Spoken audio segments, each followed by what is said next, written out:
మీరు మీడియా వాళ్ళు కూడా బాధపడకుండా నేను తిడుతుంటేనేమో గజలకాంతం మూకే తిడుతాడేంది అని మీరు అనుకుంటారు. వానికి సిగ్గు లజ్జ అనేది ఉన్నదా కేటీఆర్ అంటే నేను ఫస్ట్ సూటిగా అడుగుతున్నా వాడిని. అన్ని లుచ్చగిరి మాటలు లుచ్చ మాటలు మాట్లాడకూడదు. ప్రజలను మభ్యపెట్టకురా భయ్ నువ్వు. అరే కేటీఆర్ నీ గురించి నీ కుటుంబం దొర కుటుంబం గురించి రాష్ట్రం మొత్తం తెలుసు. ఎందుకు నువ్వు పరిశాన్ అవుతున్నావు? ఇప్పుడు కాళేశ్వరం ప్రాజెక్టు కట్టింది ఎవరు? కేసీఆర్ నీ అయ్యా.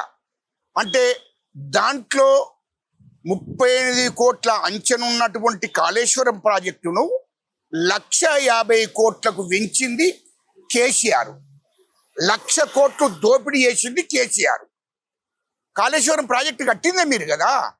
ఇప్పుడు దాన్ని రాష్ట్ర చీఫ్ ఇంజనీర్తోన మీరు సలహాలు తీసుకోలేదు. కేంద్ర జనవనరుల శాఖ అధికారులతో తీసుకున్నారా? తీసుకోలేదు. మరి ఎవరితో తీసుకున్నారు మీరు? కేసీఆర్ అంటోడు ఎవడన్నా. ఇప్పుడు ఒక ప్రాజెక్టు కడుతున్నప్పుడు ఆ ప్రాజెక్టుకు సంబంధించినటువంటి నిపుణులు ఉంటారు, రాష్ట్ర చీఫ్ ఇంజనీర్ ఉంటాడు, కేంద్ర జనవనరుల శాఖ అధికారులు ఉంటారు.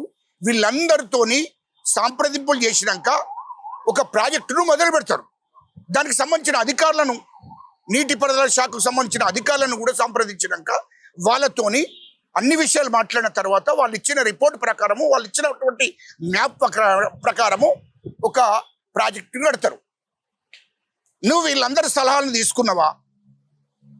నేనే కాల, నేనే కర్మ, నేనే కర్త, నేనే క్రియ అని చెప్పుకున్నావు. నేనే ఇంజనీర్ అని చెప్పావు. నువ్వేం చదివినావు? ఇంజనీర్ చదవలేదు కదా.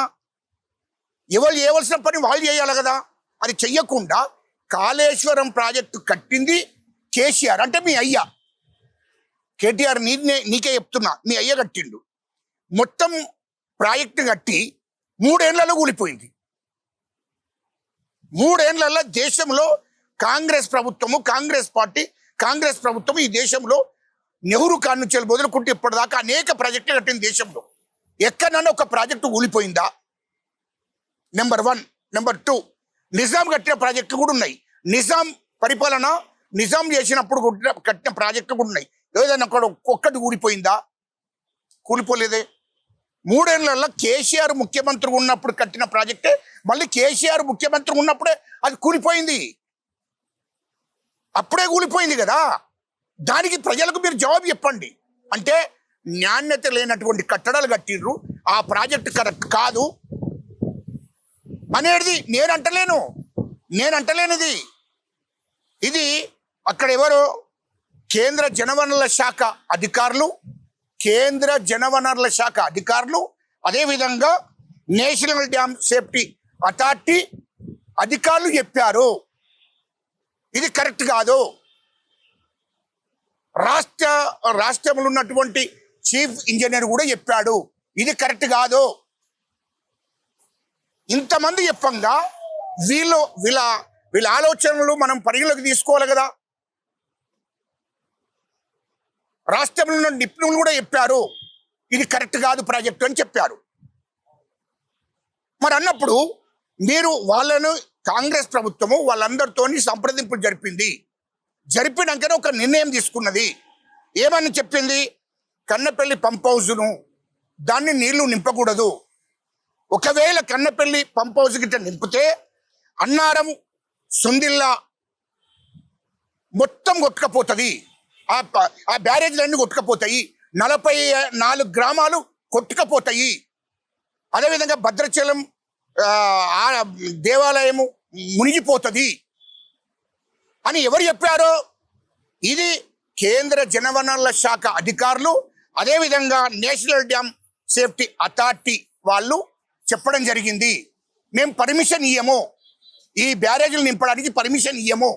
పర్మిషన్ ఇస్తే మొత్తం ఇవేది కన్నెపల్లి నుండి మొదలుకుంటే అన్నారం, సుందిల్లా 44 గ్రామాలు, దేవాలయం మునిగిపోతుంది. కాబట్టి మేము పర్మిషన్ ఇవ్వమని చెప్పి వాళ్ళు చెప్పడం జరిగింది. అందుకోసమే మా ముఖ్యమంత్రి గారు, రాష్ట్ర ప్రభుత్వం ఒక నిర్ణయం తీసుకున్నది. ఎట్టి పరిస్థితుల్లో నిపుణుల అభిప్రాయాలు తీసుకున్నది, అంటే నీటిపారుదల శాఖ వాళ్ళ అభిప్రాయాలు తీసుకున్నది. అందరి అభిప్రాయాలు తీసుకున్న తర్వాత అది నింపొద్దు, మేము మా నిర్ణయం చెప్పేదాకా మీరు దాన్ని ఏం ముట్టకూడదు అని అధికారులు చెప్పారు. మరి అది చెప్పినప్పుడు వినాలి కదా. వినకుండా వెంటనే మా కేసీఆర్ అరే భయ్ కేటీఆర్ అన్ని లుచ్చే మాటలు ఎందుకు మాట్లాడుతున్నావురా? మీ అయ్య చేతుల్లో ఉండే కదా 10 ఏళ్ళు మీ అయ్య చేతుల్లో ఉండే అధికారం. రెండోది 3 ఏళ్లలో మీరే దాన్ని కట్టిరు. మీరు ఉన్నప్పుడే కదా, కేసీఆర్ ముఖ్యమంత్రి ఉన్నప్పుడే కూలిపోయింది కదా. మరి అప్పుడేం పీకినావు? అది చెప్పు, నువ్వు ప్రజలకు చెప్పు, రైతులకు చెప్పు. ఎందుకు తప్పుదోవ పట్టిస్తున్నావు ప్రజలను? మేము కన్నెపల్లికి ఎంతో శుద్ధపూస లెక్క లుచ్చానా కొడుకులారా, నాణ్యత లేని కట్టడం కట్టి ఆ ప్రాజెక్టు నాణ్యత లేదు, ఆ కట్టడం కరెక్ట్ కట్టలేదు, అందుకోసమే కూలిపోయింది. దానికి బాధ్యత కేసీఆర్ వహించాలి. ఇది లుచ్చా మాటలు మాట్లాడి రైతులను, తెలంగాణ ప్రజలను తప్పుదోవ పట్టించే కార్యక్రమం చేయకు. ఎందుకంటే మీ దొరల కుట్ర ఎట్లుంటుందంటే, కేసీఆర్ దొరది, కేటీఆర్ దొరది, హరీష్ రావు దొరది కుట్ర ఎట్లుంటుందంటే, మొత్తం కుట్ర చేసి అది ఒకవేళ కన్నెపల్లి పంప్ హౌస్ నింపితే తర్వాత అన్నారం సుందీలో కొట్టుకపోవాలి, 44 గ్రామాలు కొట్టుకపోయి దేవాలయం మునిగిపోతే మళ్ళీ కాంగ్రెస్ ప్రభుత్వాన్ని బదనాం చేయొచ్చు, మా ముఖ్యమంత్రి గారిని బదనాం చేయొచ్చు అనే ఒక నీచమైన ఆలోచనతో ఉన్నారు. అంటే రాష్ట్రం కొట్టుకపోయినా పర్వాలేదు, కానీ మీకు రాజకీయాలు కావాలి, అధికారం కావాలి. అలాంటి లుచ్చ ఆలోచనతోని మీరు మాట్లాడుతున్నారు. కేటీఆర్, నీ ఆలోచన తెలివంది కాదు. నువ్వు అనుకుంటున్నావు మేము నేను దొరడు కదా, దొర ఆలోచన ఎవరికి తెలుసాం? నేను తనదన్న ఆలోచనలు మా దగ్గర ఉన్నాయి, మా ముఖ్యమంత్రి దగ్గర ఉన్నది, మా ప్రభుత్వం ఆలోచన చేస్తుంది. నువ్వు అంత ఆశమాష అనుకోకు. రాజకీయాలు నీకే ఒక దొరకే రావు, ఆ రాజకీయాలు మాకు కూడా వస్తాయి. అది గుర్తు పెట్టుకో అని చెప్తున్నా. తమాషాలు చేసి మాట్లాడద్దు. మాట్లాడే ముందు జాగ్రత్తగా మాట్లాడాలి. ఇవన్నిటికీ కారణం మీరు. కేసీఆర్ ముఖ్యమంత్రి ఉన్నప్పుడు కేసీఆర్ దీనికి బాధ్యత వహించాలి, మీ అయ్యనే బాధ్యత వహించాలి. అది గుర్తుపెట్టుకో. అందుకోసమే దాని మీద విచారణ జరుగుతుంది. దాని మీద విచారణ జరిగినాక మాకు అప్పుడు కేంద్ర జలవనరుల శాఖ నుండి మాకు అప్పుడు పర్మిషన్ వచ్చిన తర్వాత, అదేవిధంగా నేషనల్ డ్యామ్ సేఫ్టీ అథారిటీ వాళ్ళు మాకు పర్మిషన్ ఇచ్చిన తర్వాత, అదేవిధంగా రాష్ట్రంలో చీఫ్ ఇంజనీర్ ఉన్నాడు, నీటిపారుదల శాఖ అధికారులు ఉన్నారు, వాళ్ళందరి అభిప్రాయాలు తీసుకున్న తర్వాత అప్పుడు Kaleshwaram project Kannepalli pump house కానీ దానికి సంబంధించిన ఏం చేయాలనేది మా ముఖ్యమంత్రి గారు ఆలోచన చేస్తాడు. మాకేంది, మా ప్రభుత్వానికి, కాంగ్రెస్ ప్రభుత్వానికి కానీ మా ముఖ్యమంత్రి గారు ఆలోచన ఏంది? ఈ రాష్ట్ర ప్రజలను కాపాడుకోవాల్సిన బాధ్యత ఉంది. ఇది ప్రజాప్రభుత్వము, మా రైతులను కాపాడుకోవాల్సిన బాధ్యత ఉంది. కాబట్టి బాధ్యతతోనే వదులుతున్నాము. మీకు బాధ్యత లేదు కాబట్టి ఇష్టం వచ్చినట్టు మీరు 10 ఏళ్ళు రాష్ట్రాన్ని నాశనం చేసి పడేసారు మీరంతా. అందుకోసమే ఇది గుర్తుపెట్టుకో. కేటీఆర్, నువ్వు వేసే లుచ్చగిరి పనులు మాకు తెలియదు అనుకోకు. నీ అసలు రంగు బయట పెడతా, అది గుర్తుపెట్టుకోను. నేను కూడా తెలంగాణ ఉద్యమకారుణ్ణి, తెలంగాణకు నాయకత్వం వహించడండి, అది గుర్తుపెట్టుకో. రెండవది, ఇంకో విషయం మీకు ఎందుకు చెప్తున్నానంటే, కేటీఆర్, నీవు వేసిన తప్పులు కప్పిపుచ్చుకోకు. నువ్వు చాలా విషయాలు ఈ రాష్ట్రంలో కేసీఆర్ ముఖ్యమంత్రి గుండి, నువ్వు మంత్రి గుండి, హరీష్ రావు అన్నట్టు మంత్రి గుండి ఈ రాష్ట్రాన్ని మొత్తం దోచిన విషయము రాష్ట్ర ప్రజలందరికీ కూడా తెలుసు.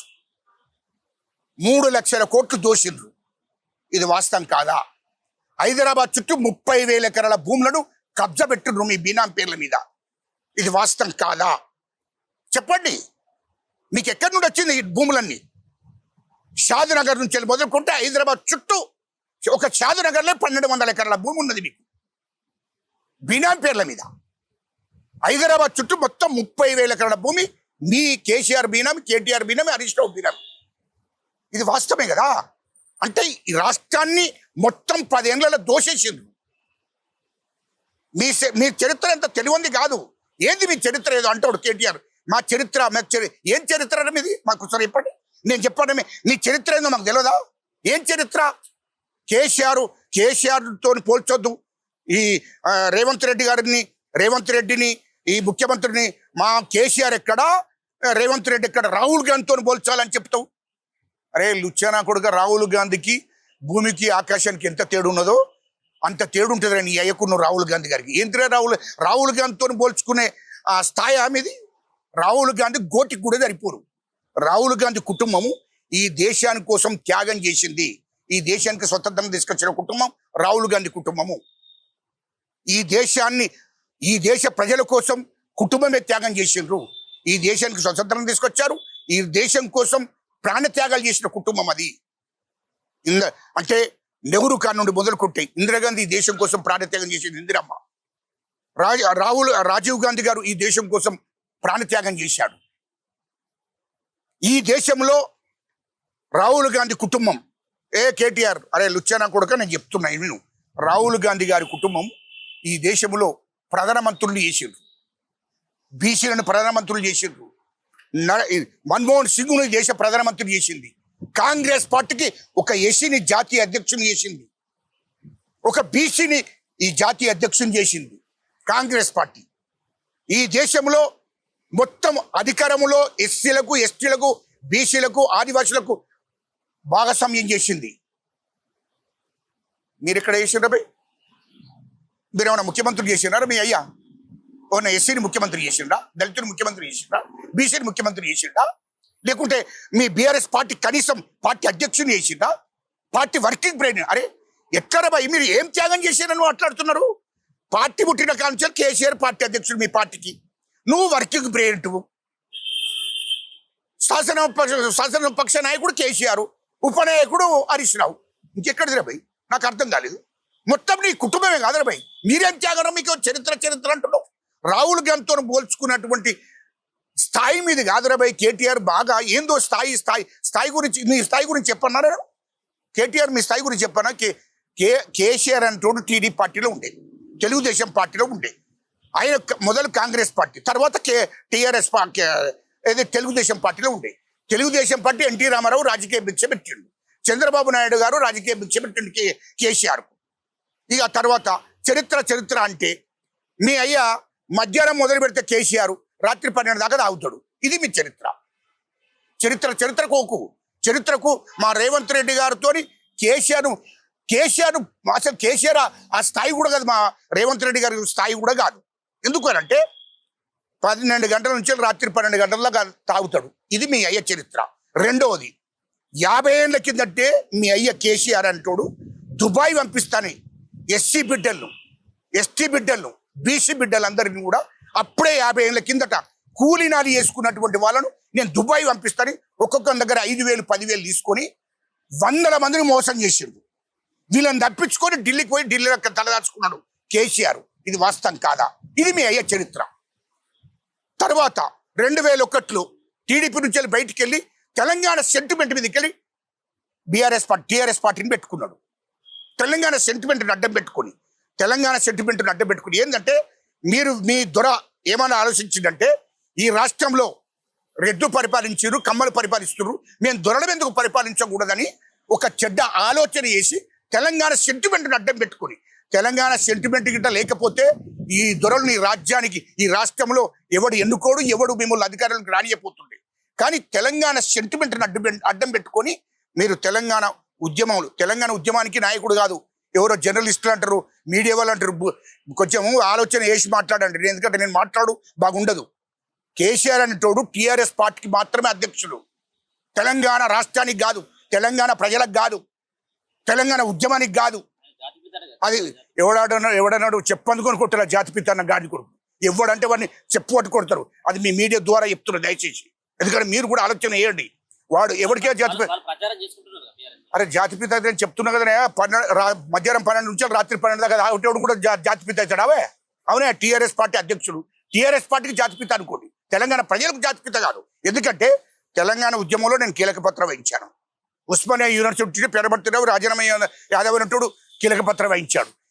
బిఏలో మా కోదండ రామ్ పొలిటికల్ చేసి నాయకత్వం వహించాడు. చెప్తున్నా, అప్పుడు ఉద్యమానికి నాయకత్వం వహించాడు. వాడు ఎటు మద్దతు తెలుపుకున్న నాకు అవసరం లేదు. ఉద్యమానికి నాయకత్వం వహించాడు, కోదండరాం వహించాడు, ఉద్యోగ సంఘాలు వహించాయి. ఎవడయా తెలంగాణ ప్రజల పక్షాన మేమున్నాము, టీఆర్ఎస్ పార్టీ పక్షాన కేసీఆర్ ఉన్నాడు. పార్టీకి మాత్రమే అధ్యక్షుడు. ఆ పార్టీని డెవలప్ చేసుకోవడం కోసం సెంటిమెంట్ని అడ్డం పెట్టుకొని, మొత్తం తెలంగాణ అనే సెంటిమెంట్ని అడ్డం పెట్టుకొని పార్టీని డెవలప్ చేసుకున్నాడు. ఆ పార్టీని డెవలప్ చేసుకోవడం కోసం అనేక ప్రయత్నాలు చేశాడు తప్ప, నేను అడుగుతున్నా 2009 నుంచి 2014 దాకా పార్లమెంట్కే పోలేదు కేసీఆర్. పార్లమెంట్కి పోలేదు. తెలంగాణ రాష్ట్రం రావాలని ఉంటే 2009 నుంచి 2014 దాకా పార్లమెంట్లో పోయి ఎందుకు తెలంగాణ గురించి మాట్లాడలేదు? అప్పుడు ఎంపీ అయినా, అప్పుడు ఎంపీ ఎందుకు పోలేదు? అంటే వాళ్ళకు ఉప ఎన్నికలు రావాలి, ఓట్లు సీట్లు అధికారం. తెలంగాణ కోసం 1200 మంది బిడ్డలు చచ్చిపోయారు. ఆ బిడ్డలు 1200 మంది బిడ్డలలో ఆయన సామాజిక వర్గం కానీ లేకుంటే కేసీఆర్ కుటుంబంలోకి వెళ్ళి ఒక్క బిడ్డ చెప్పండి లేడు. ఎస్సీలు, ఎస్టీలు, బీసీలు, రెడ్లు వెళ్ళి చచ్చిపోయారు తెలంగాణ ఉద్యమం కోసం. కేసీఆర్ కుటుంబం గురించి, కేసీఆర్ చరిత్ర అని కేటీఆర్ అంటుండు కదా, ఏం చరిత్రరా? ఏనాడన్నా తెలంగాణ కోసం కేటీఆర్ అంటాడు జైలుకి వేయండా, హరీష్ రావు జైలుకి వేయండా, కేసీఆర్ జైలుకి వేయండా? మరి కేసీఆర్ కుటుంబంలో ఎవడన్నా చచ్చిండా లేకుంటే కేసీఆర్ చచ్చిండా తెలంగాణ కోసం? ఎవడరా త్యాగం? చరిత్ర అంటే ఏం చరిత్ర రా భయ్? ఏం చరిత్ర? తెలంగాణ సెంటిమెంట్ను అడ్డం పెట్టుకొని ఈ రాష్ట్రంలో 2014లో మా సోనియా గాంధీ అమ్మ, మా కాంగ్రెస్ పార్టీ సోనియా గాంధీ అమ్మ తెలంగాణ రాష్ట్రం ఇచ్చిన తర్వాత ఎవడన్నాడు? ఏ గాడిది కొడుకు అన్నాడు? సావు నోట్లో ఏం పెట్టిండ వాడు? ఎవడు తలకాయ? ఈ సావు నోట్లో పెట్టినోడు సావాలి కదనే, మరి ఎందుకు చావలేదే? సావు నోట్లే మీకు తెలియదు. ఇంకోసారి చెప్తున్నా, దయచేసి మీ మీడియా చెప్తున్నా. ఆయన కరీంనగర్ నుంచి బయలుదేరి సిద్దిపేటకు బయలుదేరినాక ఖమ్మం పోయే వరకు ఆకలి అవుతుంది అన్నాడు. వెంటనే ఇక్కడ టిఫిన్ చేసిండు, మళ్ళీ పోయి ఖమ్మంలో డాక్టర్ గోపీనాథ్ వీళ్ళందరూ సాక్ష్యమయ్య బాబు, నేను అట్టిగా చెప్తున్నాను, అందరు సాక్ష్యము. ఆడ ఇడ్లీ వాడ ధన్మని తినేసి మళ్ళీ ఏం చేసిండు, మళ్ళీ ఆడ హాస్పిటల్లో అన్నాడు. ఆడ నుంచి నన్ను ఇక్కడ ఉంచొద్దు అని చెప్పి అప్పుడు రోషయ్య ముఖ్యమంత్రికి కేశవరావు మధ్యవర్తనం తర్వాత వీళ్ళు జానారెడ్డి గారు వీళ్ళతో ఫోన్ చేసి బతిలాడుకొని డైరెక్ట్ నిమ్స్ హాస్పిటల్కి వచ్చాడు. రోజు పొద్దున టిఫిన్ చేసుడు, గ్లూకోజులు పెట్టించుకున్నాడు. ఇది అవే దీక్ష, ఇది సావు నోట్లు తలబెట్టాడు. ఇది సావు నోట్లు తలబెట్టాడు. ఈ దొంగ దీక్షలు ఎవడైనా ఎత్తాడయా? దొంగ దీక్షలు కాదు. అగో పొట్టి శ్రీరాములు చేసిండయా ఒరిజినల్ దీక్ష. అది పొట్టి శ్రీరాములు ఒక చరిత్ర. ఆయన ఆంధ్ర అయినప్పటికి కూడా ఆంధ్ర కావాలని చెప్పి పొట్టి శ్రీరాములు దీక్ష చేసిండు. చనిపోయిండయా బాబు. దీక్ష చేసినోడు కావాలి కదా. నిజమైన దీక్ష చేస్తే అత్తడు మనిషి. నిజమైన దీక్ష చేయలేదు కదా, దొంగ దీక్ష చేసినావు కాబట్టి నువ్వు బతికినావు.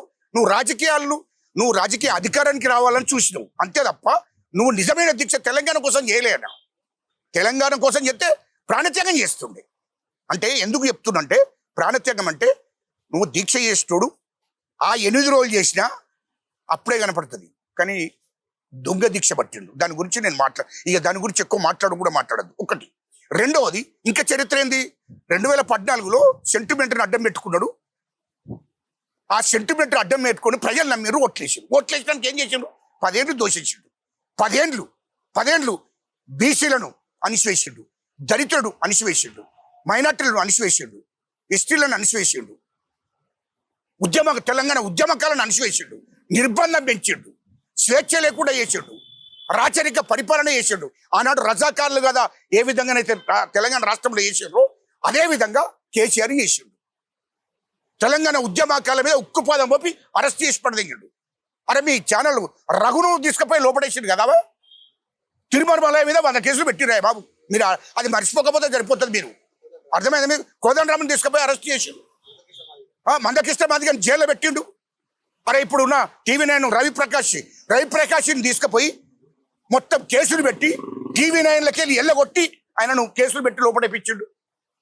ABN 3 ఏళ్ళు ఆ ABN నడవకుండా వేసిండు. ఇంకేం చెప్పాలి? దీనికి ఉదాహరణ ఇంకేం చెప్పాలి? తెలంగాణ ఉద్యమకారుల మీద ఉక్కుపాదం ఒప్పిండు. దళితులు ఎవరన్నా రోడ్డు మీదకి వచ్చి ధర్నాలు చేస్తే కేసులు పెట్టి లోపడేసిండు. ఇప్పుడు కూడా మీరు కూడా 250 గజాల స్థలం ఇస్తాం ఉద్యమకారులకు అని చెప్పేసి మీరు కూడా హామీ ఇవ్వడం జరిగింది. ఇవ్వట్లేదంటూ కవిత మొన్న పోయి పోరాటం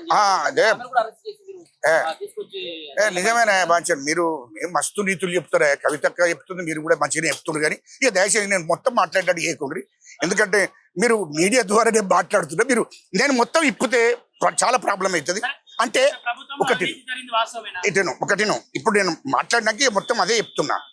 ఇప్పుడు చరిత్ర అని ఇంకోసారి మాట్లాడద్దు. ఎందుకంటే చరిత్ర ఏంది అనేది, చరిత్రను సృష్టించేవాడు ఈ విధంగా మాట్లాడు. ఒక చరిత్రను సృష్టించేవాడు ఇవాళ దేశంలో డాక్టర్ బాబాసాహెబ్ అంబేద్కర్ ఓ చరిత్రను సృష్టించాడు. ఇవాళ దేశంలో గాంధీ ఒక చరిత్రను సృష్టించాడు. ఇవాళ మొత్తము ఒక చరిత్రను సృష్టించి ఉద్యమాన్ని నడిపి ఒకటి సాధించిందంటే దానికి ఒక చరిత్ర అంటారు. కానీ ఇయ్యలో నీ అయ్యా మొత్తము తెలంగాణ రాష్ట్రాన్ని దోపిడీ చేశాడు. ఇయ్యలో రాహుల్ గాంధీతో పోల్చుకుంటున్నావు రబై. రాహుల్ గాంధీకి ఢిల్లీలో ఇప్పటికి ఇల్లు లేదు. సోనియా గాంధీ అమ్మకి ఇల్లు లేదు. రాహుల్ గాంధీ గారికి ఇల్లు లేదు. ఇప్పటికీ ఎంపీ క్వార్టర్స్ లో ఉండి వాళ్ళు ఎంపీగా వచ్చే జీతం డబ్బులే వాళ్ళు భోజనం చేసి జీవిస్తున్నారు. ఢిల్లీలో వాళ్ళకు ఏ ఆస్తులు కూడా లేవు. మరి 10 ఏళ్లలో ఈ దేశానికి స్వతంత్రం తీసుకొచ్చినటువంటి కుటుంబం, ఈ తెలంగాణ రాష్ట్రం ఇచ్చిన కుటుంబం సోనియా గాంధీ అమ్మది. ఇయర్లో వాళ్ళకు ఉండడానికి ఇల్లు లేదు. కానీ హైదరాబాద్లో 10 ఏళ్ళు పరిపాలన చేసి తెలంగాణను కేసీఆర్ 3 లక్షల కోట్లు దోషిండు. 30,000 ఎకరాల భూములు సంపాదించిండు. ఫామ్ హౌస్ ఇక్కడ 60 ఎకరాలతో ఉండే ఫామ్ హౌస్ ఇవాళ 600 ఎకరాలు. కేసీఆర్ 5 అంతస్తుల బిల్డింగులు, ఫామ్ హౌస్లు, కేటీఆర్ ఫామ్ హౌస్లు, హరీష్ రావు ఫామ్ హౌస్లు, ఇవన్నీ ఎక్కడి నుండి వచ్చినాయి? ఇవన్నీ ఎక్కడి నుండి వచ్చినాయి అది చెప్పండి ప్రజలకు. కేటీఆర్ బస్ట్ ఇవన్నీ మొదలు చెప్పు. రెండవది ఇంకోటి, కేటీఆర్ నువ్వు నీతులు చెప్పకు. నువ్వు దళితులను చంపించిన విషయం మర్చిపోతున్నావా? నేరల్లో 5 దళిత బిడ్డలను చంపించింది వాస్తవం కాదా? అదేవిధంగా బ్రోకర్ వాడు ఆర్మూర్ జీవన్ రెడ్డి అయినటోడు ఆర్మూర్లో ఒక దళితుణ్ణి పట్టబాళ్ళు అంబేద్కర్ స్టాచ్యూ ముందు చంపించింది వాస్తవం కాదా? అదేవిధంగా సినీ నిర్మాత కేదార్ దుబాయ్లో నీ పార్ట్నర్ 30,000 కోట్లు పెట్టుబడి పెట్టినవు. దుబాయ్లో నువ్వు కేటీఆర్ నిన్నే అడుగుతున్నా నేను. దుబాయ్లో 30,000 కోట్ల పెట్టుబడి పెట్టి సినిమా నిర్మాత కేదార్ను పార్ట్నర్గా ఉంచుకున్నావు. ఆయన పేరు మీద బినాం పేరు మీద నడిపిస్తున్నాడు వ్యాపారం. అక్కడ నడిపిస్తున్న తరుణంలో లెక్కలు చూసుకోవడానికి వెళ్ళి లెక్కలు సరిగా చెప్పకపోతే అది బ్రోకర్ జీవన్ రెడ్డి, అదేవిధంగా పైలట్ ఆయన పేరే రోహిత్ రెడ్డి. ఆ రోహిత్ రెడ్డి జీవన్ రెడ్డి దుబాయ్లో ఉండి వాడిని విలిపించి లెక్కలకని కూర్చునబెట్టి లెక్కలు సరిగా చెప్పనందుకు నేను మీ గురించి చెప్తా. మీరు తెలంగాణ నుంచి 30,000 కోట్లు పెట్టి ఇక్కడ పెట్టుబడి పెట్టిన విషయం మీరు నన్ను బెదిరిస్తే, నన్ను ఏమైనా చంపేస్తే మొత్తం తెలంగాణ ప్రజలకు ఆంధ్ర ప్రజలకు చెప్తా ఈ విషయం అన్నందుకు ఆయనని చంపేసారు అక్కడ కేదార్లు. ఇది వాస్తవం కాదా కేటీఆర్? ఈ బ్రోకర్ జీవన్ రెడ్డి గారిని తర్వాత వాడు రోహిత్ రెడ్డి అనేటువంటి వీళ్ళిద్దరూ అక్కడ ఉండి వాడిని చంపించి ఆడ కేసులు కాకుండా అక్కడ ఉన్నటువంటి గవర్నమెంట్ మేనేజ్ చేసి వచ్చారు. ఇది వాస్తవం కాదా అని అంటున్నా. ఇది నువ్వు నీతులు చెప్తున్నావు. కేటీఆర్ నువ్వు నీతులు చెప్తున్నావు. నువ్వు లండన్లో 25,000 కోట్లు పెట్టావు, కంపెనీ పెట్టావు. ఇది కేంద్ర దగ్గర మొత్తమైన డైరీలు రాసుకున్నాడు నాయన. అదేవిధంగా అమెరికాలో 40,000 కోట్లు పెట్టి కంపెనీ పెట్టావు. ఇది ఎక్కడి నుండి వచ్చింది డబ్బు? 2014 ముందు నీకు కారుకు సరిగా లేదు. అటువంటి నువ్వు ఈ డబ్బు ఎక్కడి నుండి వచ్చిందో ప్రజలకు చెప్పు, తెలంగాణ ప్రజలకు చెప్పు. హైదరాబాద్ చుట్టూ 30,000 ఎకరాల భూములు ఎక్కడి నుండి వచ్చినాయి మీ బినాం పేర్ల మీద? షాద్నగర్ నుంచి మొదలుకుంటే హైదరాబాద్ ఒక షాద్నగర్లో 1,200 ఎకరాల భూమి ఉన్నది నీకు. ఇది వాస్తవం కాదా? ఇది ప్రజలకు చెప్పు. నువ్వు పెద్ద నీతివంతులని మేము మా కాంగ్రెస్ ప్రభుత్వాన్ని విమర్శించే స్థాయి కాదు. ఇక మా ముఖ్యమంత్రి రేవంత్ రెడ్డి గారి చరిత్ర అంటే నీ అయ్యే చరిత్ర, మీ కుటుంబం చరిత్ర ఇది. ఇక మా ముఖ్యమంత్రి గారి చరిత్ర, అరే మా ముఖ్యమంత్రి రేవంత్ రెడ్డి గారు థమ్సాబే చక్కగా తాగడు రవి. థమ్సాబ్ కూడా అలవట్లేదు, ఓన్లీ భోజనం మాత్రం తింటాడు. అయినా మా ముఖ్యమంత్రి చరిత్ర జడ్పీటీసీ అయ్యిండు, స్వతంత్రంగా పోటీ చేసిండు, జడ్పీటీసీ అయ్యిండు, ఎమ్మెల్సీ అయ్యిండు, స్వతంత్రంగా పోటీ చేసిండు, ఎమ్మెల్సీ అయ్యిండు, తర్వాత ఎమ్మెల్యే అయ్యిండు, తర్వాత ఎంపీ అయ్యిండు, తర్వాత పిసిసి అధ్యక్షుడు అయ్యిండు, తర్వాత ముఖ్యమంత్రి అయ్యిండు. అంచెలంచెలుగా ఈ రాష్ట్ర ప్రజలలో తిరిగి ప్రజలను మెప్పించి ఒప్పించి ప్రజా పరిపాలన తీసుకొస్తా, ఈ దొరల గడిలను పలగొడతా అన్నాక వెంటనే తెలంగాణ ప్రజలు నమ్మి కాంగ్రెస్ పార్టీకి ఓట్లేశారు. మా ముఖ్యమంత్రి మా రేవంత్ రెడ్డి గారిని ఈ రాష్ట్రానికి ముఖ్యమంత్రి చేశారు. ఇది మా ముఖ్యమంత్రి గారి చరిత్ర. తెలంగాణ ప్రజల చుట్టూ తిరిగాడు, పిసిసి అధ్యక్షుడు ఉండి తెలంగాణ రాష్ట్రం మొత్తం ప్రజలను మెప్పించాడు, ఒప్పించాడు. ఈ దొరల గడిలను పలుగొడతాన్న వాళ్ళే తెలంగాణ ప్రజలు నమ్మారు. కాంగ్రెస్ పార్టీ కోట్లేశారు. తెలంగాణ ఈ దొర గడిలను బద్దలు కొట్టాడు. బద్దలు కొట్టుడుతోనే తెలంగాణ ప్రజలందరూ కూడా మా ముఖ్యమంత్రి రేవంత్ రెడ్డి గారు వెన్నంటుండి మా కాంగ్రెస్ పార్టీ అధికారులకు తీసుకొచ్చారు. మా రేవంత్ రెడ్డి గారిని ముఖ్యమంత్రి చేశాడు. ఇది మా ముఖ్యమంత్రి గారి చరిత్ర. చరిత్ర అంటే ఏంద్ర చరిత్ర మీది? చరిత్ర అని మాట్లాడుకున్న భయ్. చరిత్ర అంటే ఇంకా బాగున్నాయి. నేను ఇంకా చాలా చారనే చెప్పినా, ఇంకా చాలా ఉన్నాయి మీ చరిత్రలు. ఇది కాదు అంటే ఎప్పుడు దమ్ముంటే చెప్పు. ఇది వాస్తవం కాదా? ఇది మాట్లాడే ముందు జాగ్రత్తగా మాట్లాడు. మేమేదో సక్కటోళ్ళము, మేమేదో సక్కటి పూసలము, మమ్మల్ని రమ్మని మిమ్మల్ని అవరా. ఇప్పుడు మొన్న ఇక్కడ హైదరాబాద్ నుంచి నువ్వు బయలుదేరినావు కన్నెపల్లి. రైతులు వచ్చినారు భయ్. నీ ఎమ్మెల్యేలు, నీ టీఆర్ఎస్ కార్యకర్తలు, మాఫియా 100 బండ్లు వేసుకొని పోయినావు. అంటే ప్రజలు నమ్ముతారు అనుకుంటున్నావు? తెలంగాణ ప్రజలు నమ్మేటట్టు లేరు. తెలంగాణ ప్రజలు దొర కుటుంబాన్ని నమ్మరు. కేసీఆర్ దొర కుటుంబాన్ని, కేటీఆర్ దొర కుటుంబాన్ని నమ్మరు. అది గుర్తుపెట్టుకో. ఎస్సీలు, ఎస్టీలు, బీసీలు, మైనార్టీలు 99% ఉన్న ప్రజలు ఇంకా దొరల రాజ్యం తీసుకురావాలని ఆలోచిస్తారా? దొరలను నమ్మి ఓట్లేస్తారు అనుకుంటున్నావా? అంటే అంత చాతగాని వాళ్ళకి ఇట్లా అనుకుంటున్నావా? 99% ఉన్నాము ఈ రాష్ట్రంలో. అది గుర్తుపెట్టుకో. కేటీఆర్, అధికారం అనేది నువ్వు కాదు. నువ్వు కాళ్ళు మీదకి పెట్టి తల కిందికి పెట్టినా ఈ తెలంగాణ ప్రజలు మీ దొర కుటుంబాన్ని నమ్మరు అని చెప్తున్నా నేను. తెలంగాణ ప్రజలంతా కూడా కోరుకుంటున్నారు మళ్ళా ముఖ్యమంత్రి కేసీఆర్ కావాలని. ఎవడన్నాడు? ఎక్కడైనా కోరుకుంటున్నాడు. కేటీఆర్ హరీష్ రావు గారు కోరుకుంటాడు. ఇంకెవడు కొడుతాడే? కొరటుడే కూడా ఎవరు? రైతులా, ప్రజల? ఎవరు? ప్రజలు రోడ్డు మీదకి వచ్చి సిగ్గుండాలరా భయ్. నీ దయచేసి నీకు సిగ్గుండారా? నేను అడుగుతున్నా. ఏ ప్రజలన్నా రోడ్డు మీదకి వచ్చి కేసీఆర్ కావాలన్నారు భయ్? మీ టీఆర్ఎస్ కార్యకర్తలు హరీష్ రావు, కేటీఆర్ మళ్ళా రావాలని అంటారు. కానీ ఎవరైనా బీసీలు, ఎస్సీలు, ఎస్టీలు, మైనార్టీలు, రెడ్లు ఎవరంటే మిమ్మల్ని మళ్ళీ అధికారంలోకి రావాలని అనుకుంటారా? అంటే ఈ రాష్ట్రాన్ని మొత్తం అమ్మేస్తానికే మీరు అత్తే. ఈ రాష్ట్రాన్ని మొత్తం ఇప్పుడు 3 లక్షల కోట్లు, రేపు 10 లక్షల కోట్లు సంపాదించుకుంటారు. దళితులు బతకనియరు మీరు అధికారంలోకి వస్తే. బీసీలను బతకనియరు, రైతులు బతకనియరు. ఇది మీ చరిత్ర. అందుకోసమే ఈ రాష్ట్రంలో తెలంగాణ ఉన్న ప్రజలు మిమ్మల్ని ఎస్సీ, ఎస్టీ, బీసీ, మైనార్టీలు, రెడ్లు నమ్మే పరిస్థితులు లేదు. దొర కుటుంబాన్ని ఖచ్చితంగా ఈ రాష్ట్రం నుంచి తరిమేలా చూస్తున్నారు. అన్నిటి మీద విచారణ జరుగుతుంది. ఖచ్చితంగా మీరు టీఆర్ జైలుకే పోతారు, తప్పదు. అది గుర్తుపెట్టుకొని మాట్లాడేటప్పుడు కొద్దిగా ఉండాలి. చరిత్ర అంటే ఏం చరిత్ర అండి భయ్? చరిత్ర అంటే ఏం చరిత్ర? అందుకోసమే గుర్తుపెట్టుకో. చరిత్ర అంటే మా ముఖ్యమంత్రి గారి చరిత్ర.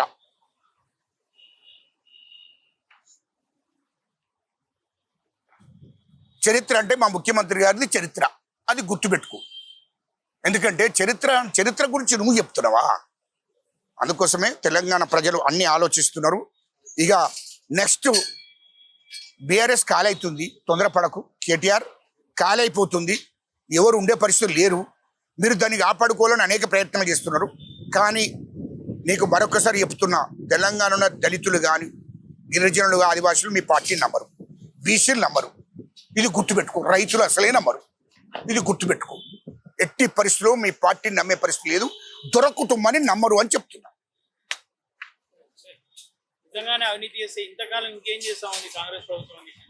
అన్నిటి మీద విచారణ జరుగుతుంది. ఖచ్చితంగా మేము కక్ష సాధింపు ధోరణితోనే ఆలోచన చేయము మా ప్రభుత్వము.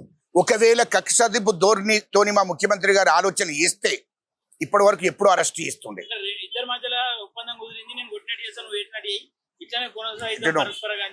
మా ముఖ్యమంత్రి గారు ఆ చరిత్ర కాదు. మా ముఖ్యమంత్రి గారు నీతి నిజాయితీగా ప్రజల కోసం, ప్రజా శ్రేయస్సు కోసం 18 గంటలు పనిచేస్తున్నాడు. 18 గంటలు ఈ తెలంగాణ ప్రజల కోసం పనిచేస్తున్నాడు. ఇటువంటి మూర్ఖులను మీద అన్ని విచారణ చేసి సాక్ష్యాధారాలతో ముందు పెట్టి వాళ్ళను అరెస్ట్ చేసి టీఆర్ జైలుకు పంపాలని ఆలోచన చేస్తున్నాడు. అది గుర్తుపెట్టుకోవాలి. తప్పకుండా ఇంకొక 1 year లో చూసుకోలేరు. ఎవడాడన్నాడు? ఎవడో పిసగాడి కొడుకులు మాట్లాడతారబ్బా. దాని గురించి ఇప్పుడు ఎవడో మాట్లాడితే అదంతా మతిసిద్ధం లేని ముండ కొడుకులు మాట్లాడతారు. ఖచ్చితంగా 5 ఏళ్ళు ఈ ప్రభుత్వం పరిపాలన చేస్తుంది. రాబోయే 5 ఏళ్ళు కూడా మా కాంగ్రెస్ ప్రభుత్వమే, మా ముఖ్యమంత్రి రేవంత్ రెడ్డి గారే. అది గుర్తుపెట్టుకోవాలని చెప్తున్నాను.